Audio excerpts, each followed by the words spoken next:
योग सूत्र का ज्ञान देते समय गुरु और शिष्य के बीच एक पर्दा था। गुरुदेव, यह पर्दा किस चीज का प्रतीक है?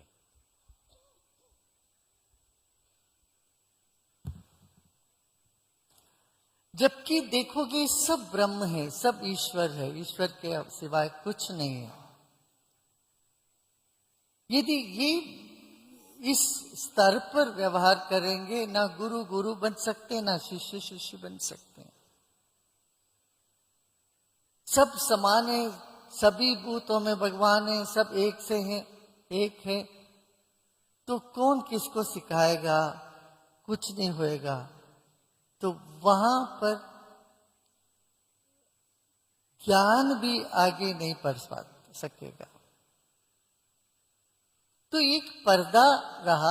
महर्षि पतंजलि पर्दे के पीछे बैठकर योग सूत्र दे रहे थे। सारे शिष्य, 1000 शिष्य सामने बैठ के सुन रहे थे। यानी गुरु शिष्य के बीच में पर्दा था,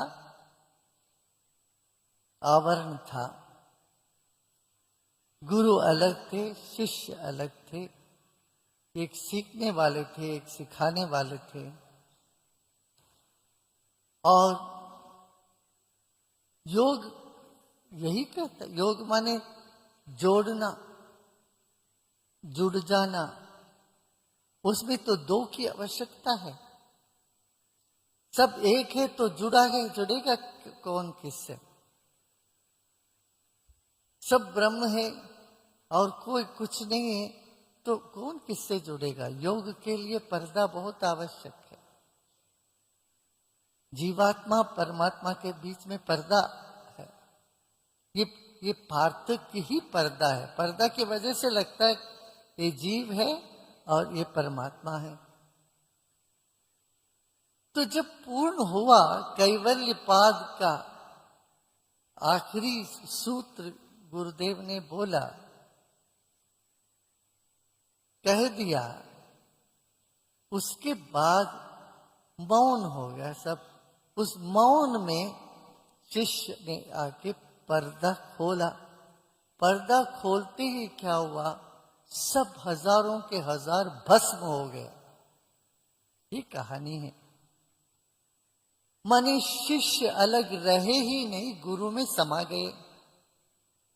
गुरु शिष्य एक हो गए, एकता हो गई कि भस्म, ज्ञानाग्नि में सब भस्म हो गए। पर्दा हट गया, सब भस्म हो गए। मगर एक व्यक्ति लघु शंका के लिए चला गया था।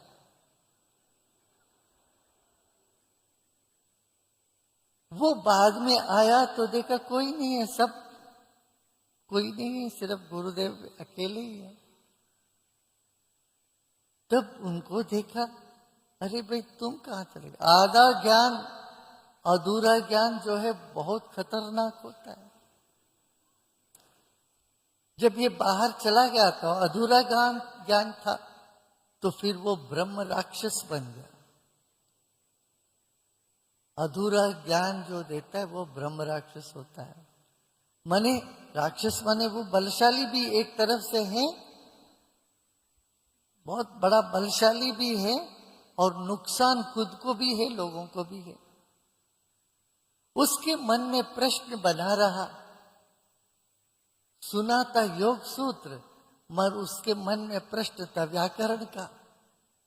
योग में कोई प्रश्न ही नहीं उठ सकता, व्याकरण का प्रश्न।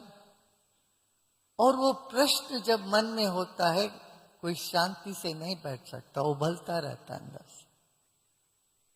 और जो भी शिष्य इनके पास आए, कुछ दिन ठहरे कि मगर वो सब ये अपना प्रश्न, उनको पता चला इनके भीतर प्रश्न है। अभी एक ऐसा गुरु है खुद ही प्रश्नों में उलझे हुए हैं, और वो प्रश्न पूछते जा रहे हैं।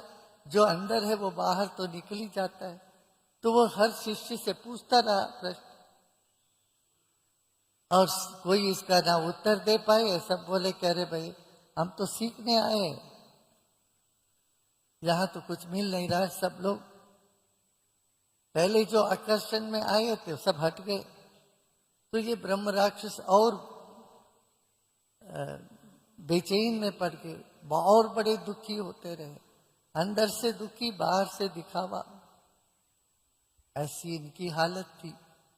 ऐसे बहुत लोग हैं आजकल भी, बहुत साधु संत सन्यासी गुरुजन, दिखावा के लिए गुरुजन है, 2 4 10 हजार लोग उनके पास आते भी हैं, अंदर से वो दुखी हैं, प्रश्नों में उलझे हुए हैं, उनका मन शांत नहीं है।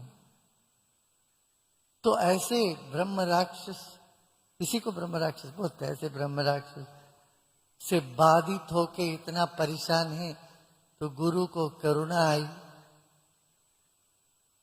वो खुद ही इनके शिष्य बन के आया।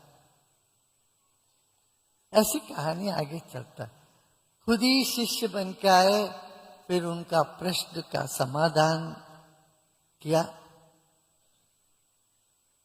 और वो ब्रह्म राक्षस से मुक्त हो गए। ये कहानी है। ऊपर से देखने से लगता है जो शाप दे दिया, अरे पतंजलि महर्षि शाप क्यों देंगे? शाप हो जाता है, जो कर्म जैसे कर्म करते हो उसको भोगते हो। आधा अधूरा ज्ञान लेके तुम गुरु बनने चले गए तो तुम परेशान हो जाओगे, फिर तो कुछ दिन में वो तुमको भीतर जलाता रहेगा।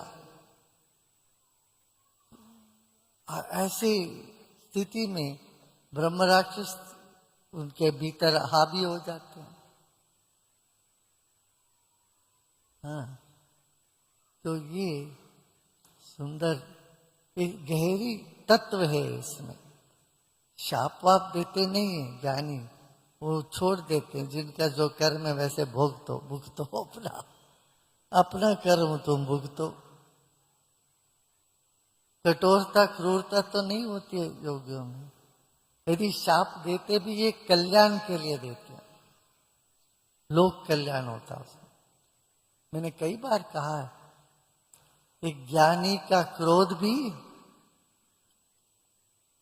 मंगल कर होता है, अज्ञानी का प्रेम भी बंधन में फंसा देता है।